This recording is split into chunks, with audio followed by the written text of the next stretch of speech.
প্রিয় সম্মানিত মৎস্যচাষী ভাই ও বন্ধুরা, আপনারা অনেকেই প্রশ্ন করেন যে আপনারা দেশীয় শিং মাছের রেণু কিভাবে উৎপাদন করেন, কিভাবে রেণু মেপে প্যাকেট করে থাকেন।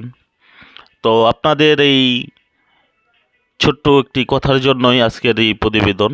তো অবশ্যই আপনারা খেয়াল করে ভিডিওটি দেখবেন, আর অবশ্যই আরেকজনকে শেয়ার লাইক করে দিবেন, আরেকটি মৎস্যচাষী ভাইকে দেখার সুযোগ করে দিবেন। তো এই হলো দেশি শিং মাছের রেণু। দেখেন, এই দেশীয় শিং মাছের রেণুগুলো আমরা মেপে ওজন করে তারপর এই মাছগুলো আমরা পুকুরে আমরা এগুলো অক্সিজেন প্যাকেটে পাঠাবো। এই রেণুগুলো আমাদের আজকে গোপালগঞ্জে ডেলিভারি হবে। তো দেখতেই পাচ্ছেন মাছগুলো ওইখান থেকে মেপে এই যে দেখেন সরাসরি আমরা ওজনে দিয়ে দিচ্ছি। হ্যাঁ, এখানে যে পানি দিয়ে ওজনে দিয়ে দিচ্ছি, এই পানিগুলো কিন্তু আমার কাউন্ট করা। হ্যাঁ, তো দেখেন আমার এখানে মাছ হয়েছে দেখাচ্ছে 2 কেজি 600 গ্রাম, 2 কেজি 600 গ্রাম রেণু হয়েছে। তো এই রেণুগুলো দেখেন এইভাবে অক্সিজেন প্যাকেটে মিলিয়ে দিচ্ছি। হ্যাঁ, এটা আপনার দূরত্ব বুঝে আমরা এই প্যাকেটে রেণু দিয়ে থাকি। তো আপনারা যারা দেশীয় শিং মাছের রেণু চাষ করতে চান এবং দেশীয় শিং মাছের রেণু চাষ করতে হলে আপনার প্রথমত শিং মাছের পুকুর প্রস্তুতি করে নিতে হবে খুব সুন্দর করে ক্লিন করে।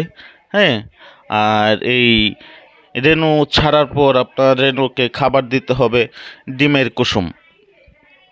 ডিমের কুসুম সিদ্ধ করে আপনার 2 দিন ডিমের কুসুম এই রেণুকে খাবার দিতে হবে।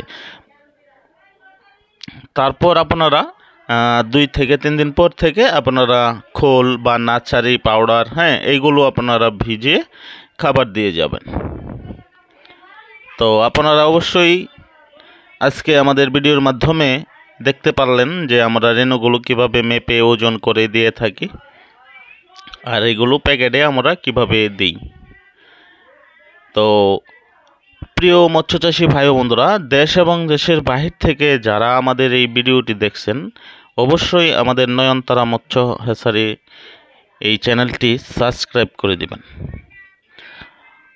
শেয়ার লাইক কমেন্ট করে দিবেন, যাতে করে আরেকজন মৎস্যচাষী ভাই উনিও দেখার সুযোগ পেয়ে যায়। তো আপনাদের মাঝে আমার আর দেখানোর মতো কোনো নেই, হ্যাঁ, বলার মতো কোনো নেই। যারা যারা পারফেক্ট চাষি, পুরাতন চাষি, তারা অবশ্যই আমাদের ভিডিওটি দেখলে বুঝতে পারেন। আর যারা নতুন উদ্যোক্তা তারা অবশ্যই আমাদের যে কোনো চাষ বিষয়ে এবং পরামর্শ পেতে আমাদের স্ক্রিনে নাম্বারে যোগাযোগ করবেন। আমরা অবশ্যই আপনাদেরকে ভালো দিয়ে থাকবো, সার্ভিস দিয়ে থাকবো। তো অসংখ্য ধন্যবাদ থাকবে সকল মৎস্যচাষী ও দেশবাসী ভাই ও বন্ধুদের।